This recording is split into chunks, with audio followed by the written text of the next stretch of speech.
आनंदम अजरम नित्यम अजम अक्षयम अच्युतम अनंत शक्तिम सर्वज्ञ नमस्ते पुरुषोत्तम।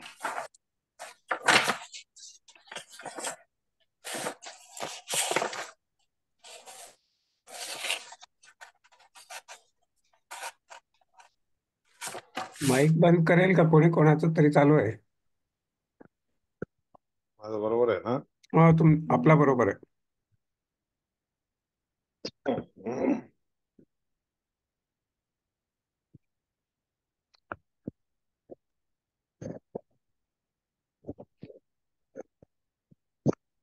एक थोडी विनंती होती. आपण जसे श्लोक आहेत तसंच घेऊ शकत नाहीत का मध्वाचार्यांचे टीका? तसंच चाललंय. नाही, आधी टीका एकदम पहिला नंतर. नाही, त्या काय आहे एका ह्याच्यामध्ये उपनिषदाच्या मध्ये असलेले सगळे गोष्टी भाष्यामध्ये सांगितले. अच्छा अच्छा. हम्म. तिथं तिथं तिथं तिथं सांगितलं असतं नाही. त्या हम्म. तिकडची गोष्ट येते त्यावेळेस तो मंत्र म्हणत असतो.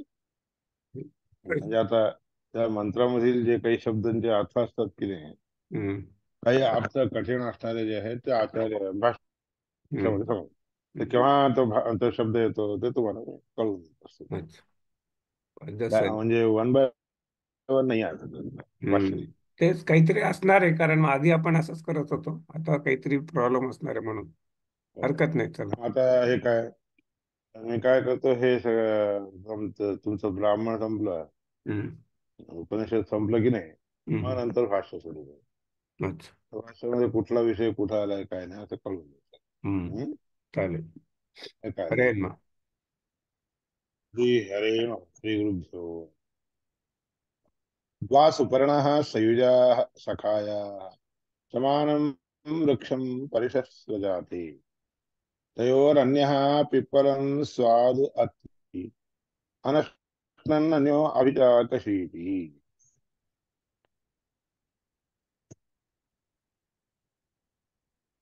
त्याच्यात हे उपनिषद इथं सुरू झाले.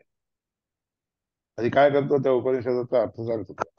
सो मंत्राचा द्वा सुपर्णाः सुष्ठु पर्णाः यस्य ते द्वा सुपर्णाः, ज्याचे पर्ण पंखे सुष्ठु उत्तम आहेत तसे दोन सुपर्ण. सुपर्ण म्हणजे यती लोकांना देखील, संन्यासांना देखील सुपर्ण म्हणतात. आणि त्यांचे पंखे कसे असतात, केव्हाही वारा घातला तर वेल म्हणतात येत असतात. म्हणून यती लोक जे असतात तसे द्वा सुपर्ण.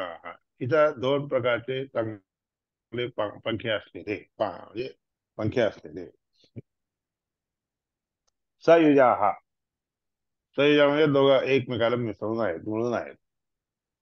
सखाय हा का बाबा, तर मित्र आहेत, एकमेकाचे मित्र आहेत. समानम वृक्षम परिशस्व जाती.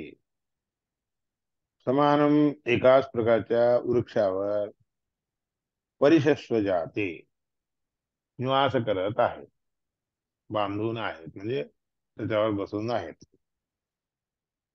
तयोर अन्य हा पिप्पलम साधू अति. त्यापैकी एक जण त्या पिंपळाच्या वर झालेले फळ गोड असणारे खातो. स्वादू अति, अत्यनष्टन अति अनष्टन अत्यनष्टन येणारे. त्यापैकी पिंपळाचे एक फळ जे आहे एक जण खात असतो. अनष्टन अन्य हा अभिजात. काही न खाता राहणारा जो जीव आहे किंवा जो पक्षी आहे तो मात्र उत्तम रीतीने अभिच अभित आकशी आकशी की म्हणजे चकचकपणे दिसून येतो. चक्कपणे आहे दोष नसलेला, काही त्रास नसलेला दिसून येतो. आता ह्या मंत्राचा अर्थ आहे, स्वादवाद सर्वदा अति. तर दोन पक्षापैकी एक पक्षी कसा असतो, स्वादवत गोड पदार्थ कसे खावेत तसं खात असतो, पण त्रास बघून घेत असतो. आणि एकदम त्याचा बोलतात फळांचा स्वाद आहे, घेत नसतो, पण चांगल्या रीतीने राहत असतो, घट्टा करता राहत असतो. स्वादवत सर्वदा अति न तो अस्वाद हे स्वादू नाही असं कधीच समजून घेत नाही ते, स्वादू आहे असं समजूनच खात असतो. तस्य इदाहु परम स्वाद्वग्रे तन्नो अन्नदश अन्नषद तन्नोन्नषद यः पितरं न वेद इत्यज्ञानं स्वादुता. अज्ञ व्यक्ती काय करतो, तर त्यांनी केलं सगळं करू नये कधी. अज्ञ असणारा काय करतो, तस्य इत आहू, त्या व्यक्तीला इत म्हणजे ह्या हे वृक्षावर, आहू पिप्पलम, त्याला पिंपळाचं अग्रे म्हणजे त्याच्यावर झालेलं जे काही फळ आहे ते फळ, ते कसं आहे, तस्य इत आहू, ते योग्य म्हणजे गोड असं दिसून येतं. तन्नो तन्नो अन्नशदत, अन्नशत म्हणजे अन्न खाल्ल्यासारखं घेत. पण हे कोणापासून आपल्याला मिळालेलं आहे, कोणी दिलेलं आहे हे जाणून घेत नाही. तर आपण इथं संसारामध्ये परमात्माने दिलेले जे आहे ते की नाही, सगळं ते सगळं स्वीकार करतो, गोड आहे म्हणून समजून स्वीकार करतो. अन्न आपल्या वडिलांनी दिलेलं आहे असं ते घेतो, समजून घेत असतो. पण ते वडिलांनी दिलेलं आहे, हे वडिलाचं आहे असं न समजता खात होतो. स्वाद निषेध हा, त्याच्यावरचा स्वाद जो आहे की नाही ते निषिद्ध केलेला आहे. जीवाद्यम नाशनाती भगवान न तू नाश, हे पहा, जीवाधिकांना जे देत असतो की नाही परमात्मा, ते परमात्मा स्वीकार करत नसतो. जीव लोक स्वीकार करायची गोष्ट जीव लोक स्वीकार करतात. जीवाद्यमेव नाशनाती भगवान, जीव लोक जे खातात ते परमात्मा खात नसतो. म्हणजे त्याचा अर्थ तो खातच नाही असं म्हणतं का, न तो न अश्नात्य तस्येदाहु पिप्पलम स्वाद, म्हणून त्याच्यासाठी सांगतात, तर स्वादू म्हणजे काय, फक्त सार मात्र स्वीकार करतो, रस मात्र स्वीकार करतो, मुख्य जो त्याच्यामध्ये असणारा म्हणजे गोडी आहे की नाही ती मात्र स्वीकार करतो. समाने वृक्षे पुरुषो निमग्नः अनीशया शोचति मुह्यमानः तं यदा पश्यत्यन्यमीशम् अस्य महिमानम् इति वीतशोकः. समान वृक्षावर पुरुष हा निमग्न, तो पुरुष निमग्न झालेले असतात, दोघेही मग्न झालेले असतात. पण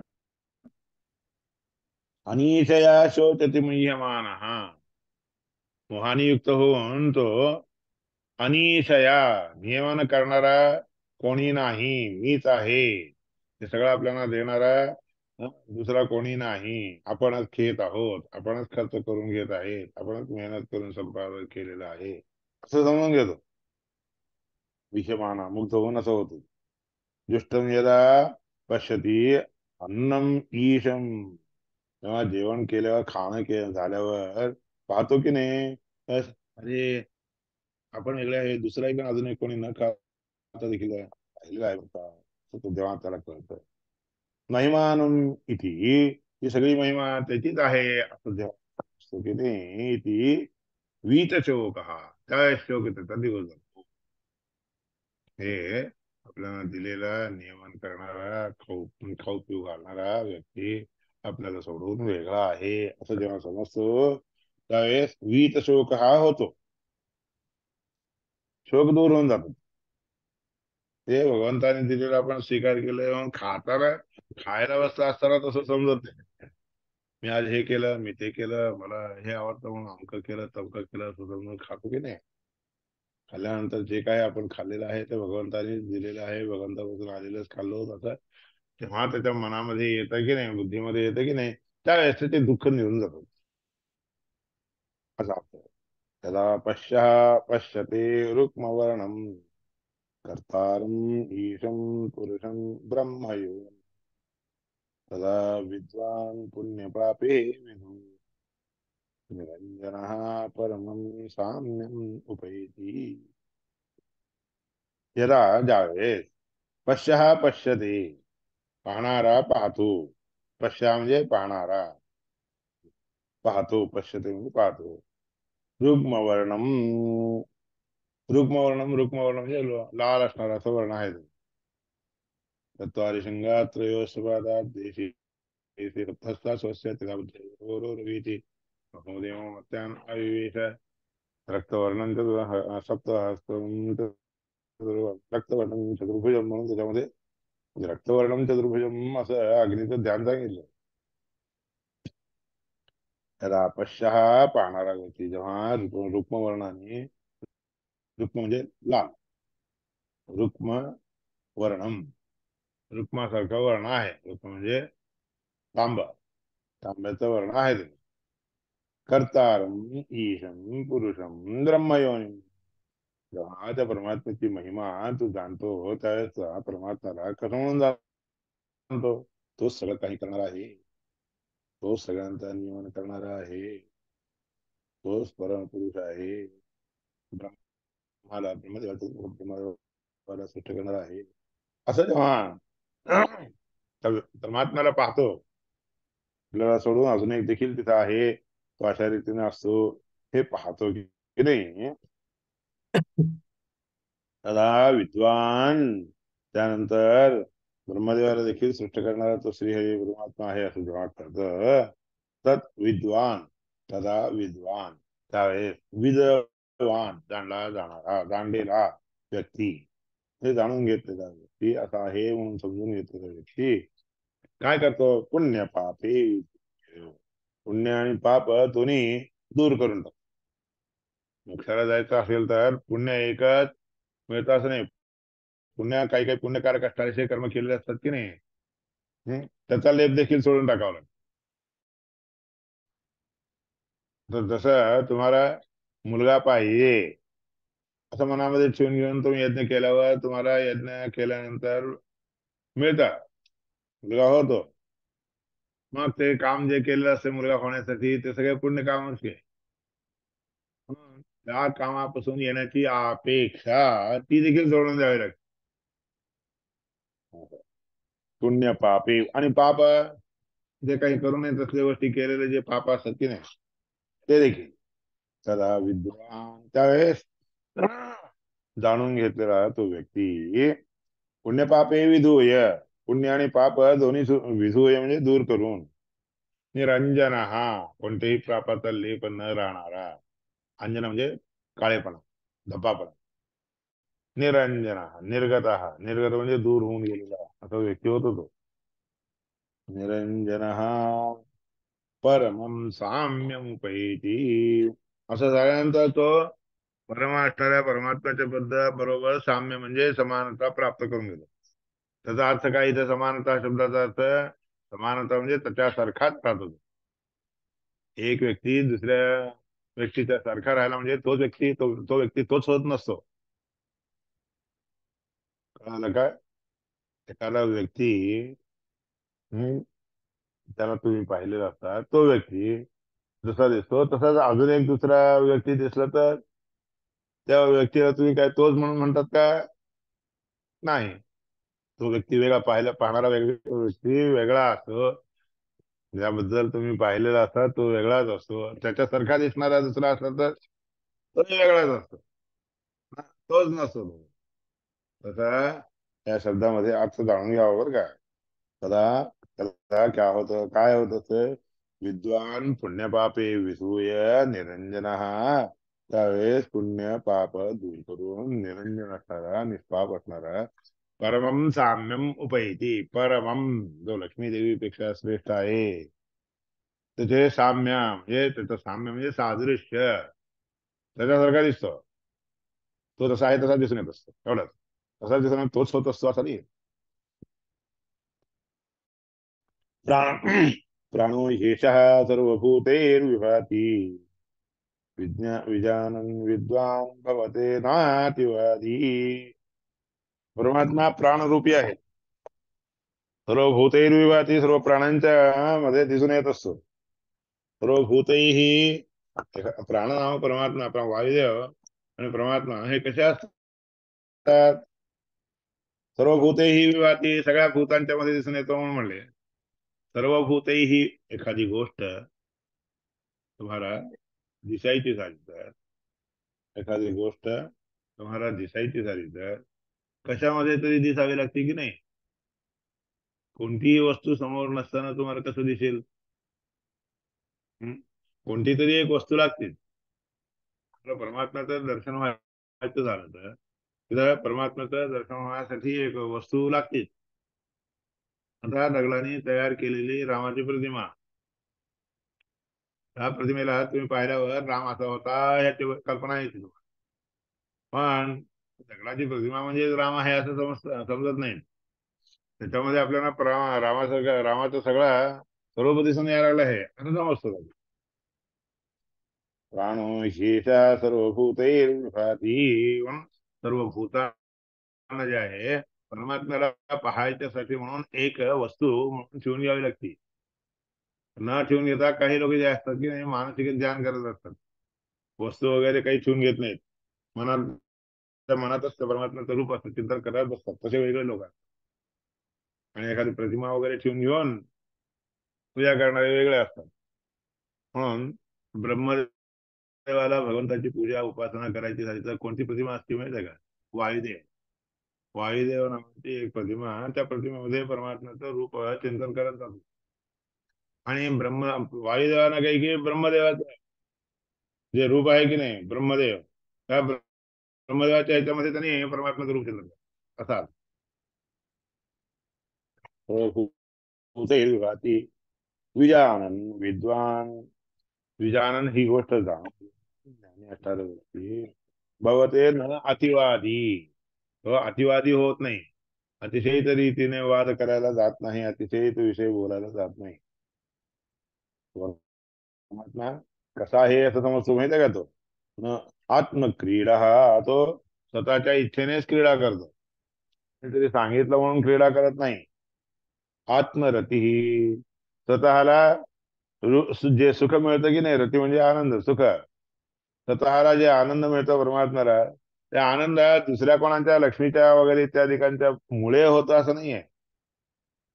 तुम्हाला तुमच्या बायकाच्या मुळे आनंद होतो, तसा परमात्म्याला देखील त्याची बायको रमादेवी लक्ष्मी देवी असल्या कारणाने त्या लक्ष्मी देवीच्या मुळे त्याला आनंद होतो असं नाहीये.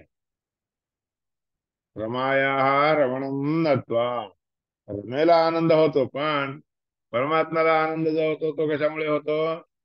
लक्ष्मीमुळे होत नाही. तिच्यामध्ये देखील स्वतःच रमण, स्वतः स्वतःपासून घेत असतो. आत्मक्रीडा, आत्मरती, क्रिया, सगळ्या क्रिया देखील तसेच असतात. एष ब्रह्मविदाम वरिष्ठा, ब्रह्मज्ञानी लोकांच्यासाठी हा परमात्मा म्हणजे सर्वश्रेष्ठ आहे असं समजून घेतला जातो. सत्येन लभ्य तपसा ही एष आत्मा, सत्यतेने प्राप्य होतो.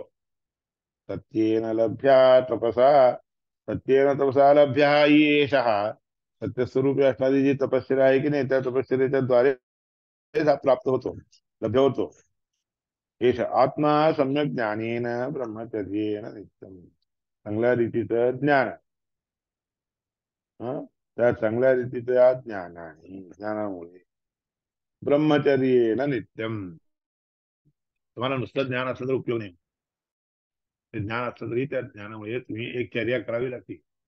चर्या करा, प्रक्रिया करावी लागते.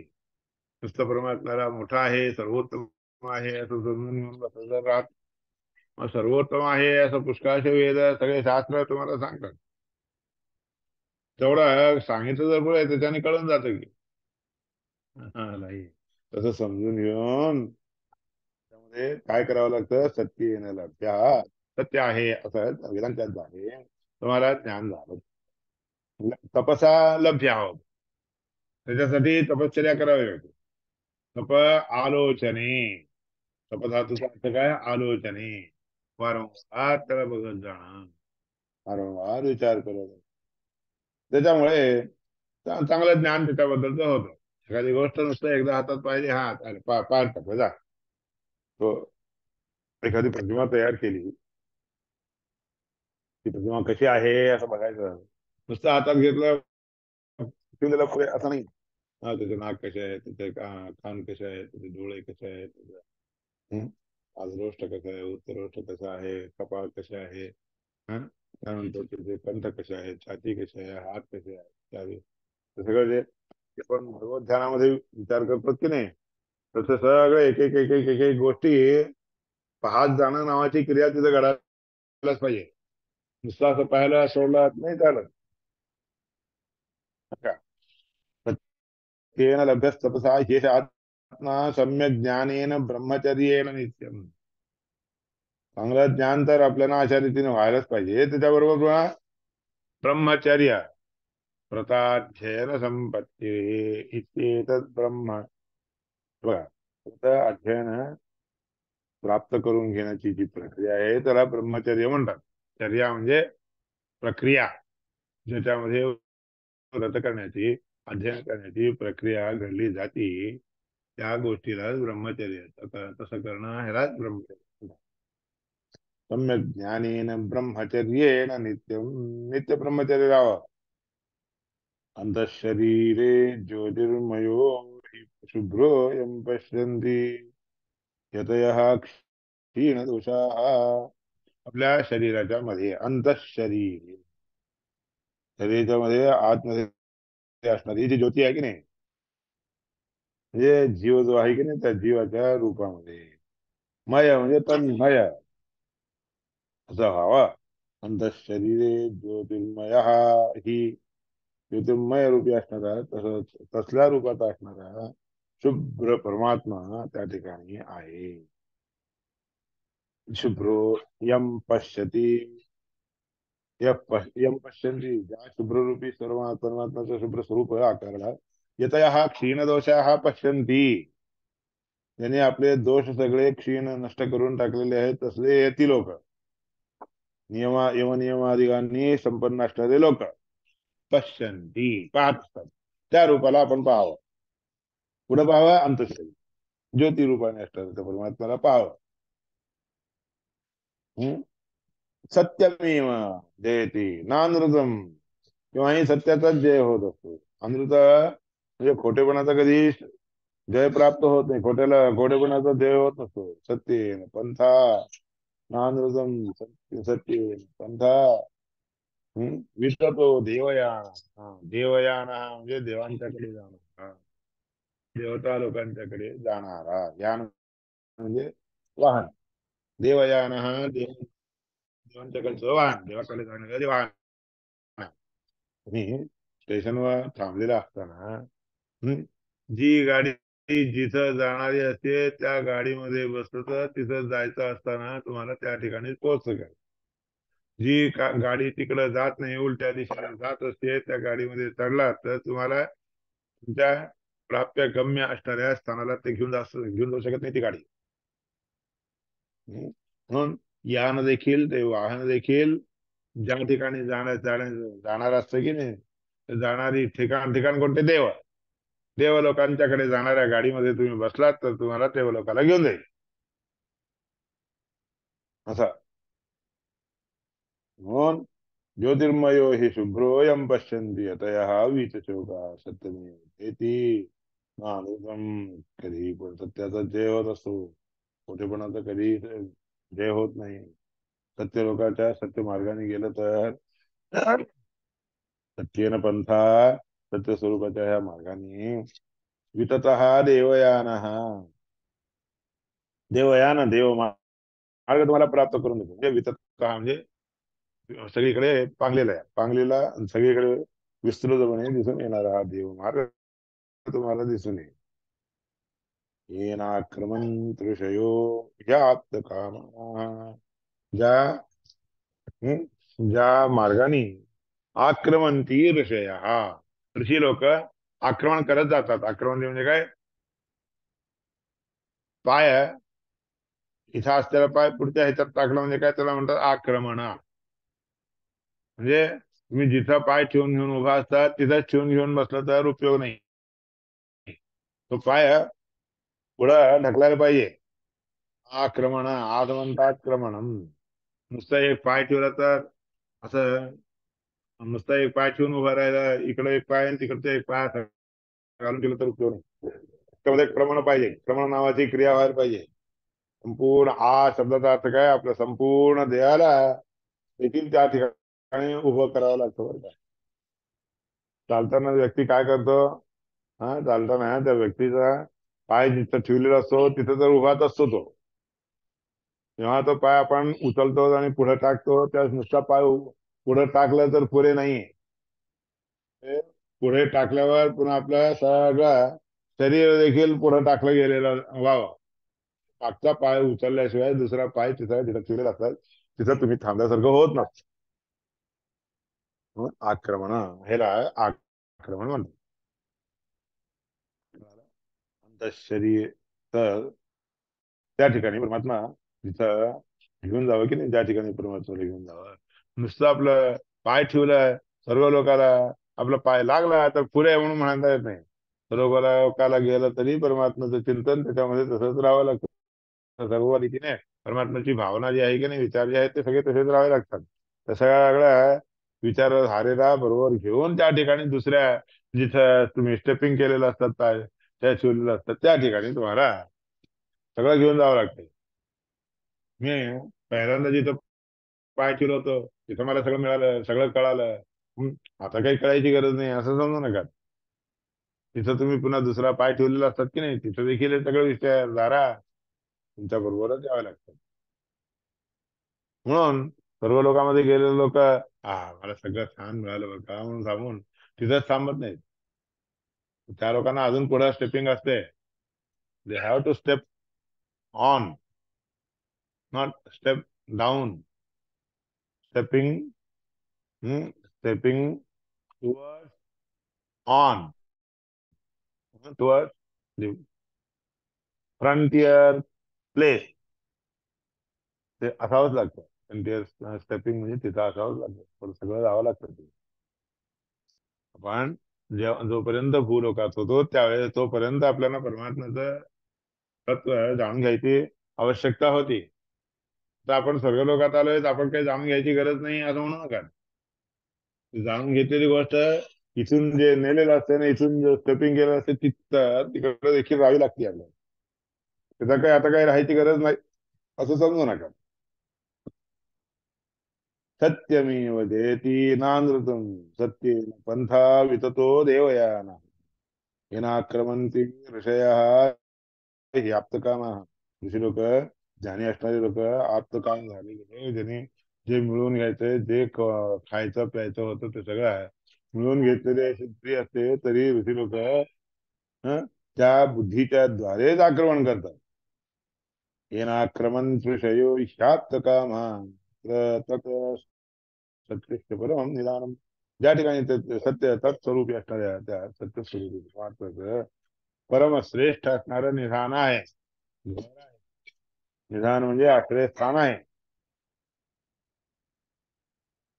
यात कामा यत्र सत्यस्य परमं निधान. बृहत्य तत दिव्यम अचिंत्यम. आणि ते रूप कसं आहे, बृहत रूपी आहे, विस्तृतपणे सगळीकडे पांगलेलं आहे म्हणून बृहत म्हणतो. बृहवृद्धौ, बृह धातूचा वृद्धी म्हणजे अभिवृद्ध असणार सगळीकडे पांगलेलं. बृहत्य तद दिव्यम ते अचिंत्य रूप आहे, दिव्य आहे. दिव्य असणाऱ्याचं, सगळीकडे रोचमान असणाऱ्याचं अचिंत्य रूप आहे. सूक्ष्म सतत सूक्ष्मतरम विभाती, सूक्ष्म असणारी गोष्ट आहे म्हणलं तर सूक्ष्म असणाऱ्या गोष्टींच्या मध्ये देखील अत्यंत सूक्ष्म अतिसूक्ष्म तो दिसून येतो. विभाती म्हणजे प्रकाशमान असतो. दूरात सूर्य, दूर म्हणे दूर आहे म्हणलं तर अत्यंत दूर देखील आहे. जवळ जवळ म्हणलं तर अत्यंत जवळ देखील आहे. ते लहान लहान लहान म्हणलं तर अत्यंत सूक्ष्म अतिसूक्ष्म देखील तोच आहे. तर ह्या अंतिकेच ते या ठिकाणी देखील आहे, देखील आहे, दुसरीकडे देखील आहे. किती पश्यत, अशा रीतीने पाहतो. दैव निहितम गुहाया, आपल्या ह्या गुहेमध्ये तोच परमात्मा राहत असतो. पाहावं लागतं ते. न चक्षुषा विद्यते नापि वाचा, नान्ये देवैस तपसा कर्मणा.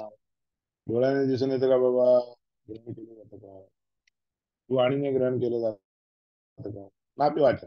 नान्ये देवै, दुसऱ्या देवतांच्याकडे, देवतांच्या मुळे, देवतांचं उपासना केल्यामुळे नाही.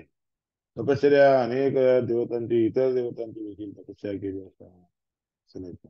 इतर देवतांच्या साठी म्हणून केलेले कर्म जे असतात त्या कर्माने परमात्मा दिसून येतो नाही.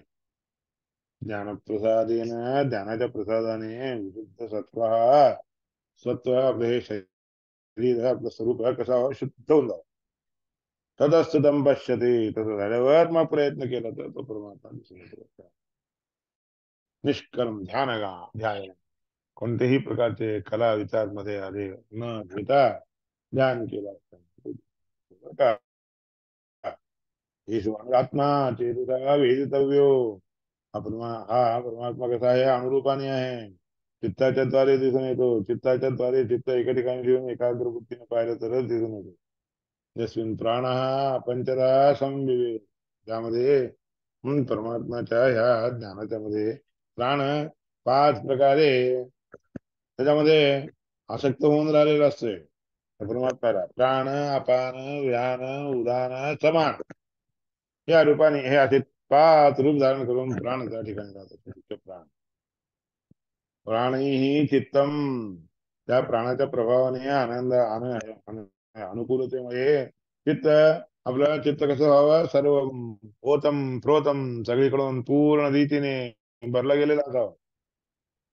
प्रजानाम सर्वमोतम प्रजानाम यस्मिन् विशुद्ध त्या शुद्ध अष्टराच्या त्या चित्तामध्ये हा परमात्मा दिसून येतो का, विभवती एष शुद्धे विभवती, म्हणजे दिसून येतो. म्हणजे भवन रूपी, भवन म्हणजे भक्ती अधिक एषा, यम यम लोकम मनसा संविभाती, विरुद्धसत्सः कामयते यांश्च कामान. ज्या ज्या लोकांच्या बद्दल मनामध्ये विचार करतो की नाही, ते सगळे शुद्ध लोक शुद्ध सत्व होऊन स्वतःला देखील शुद्ध होऊन जावं लागतं.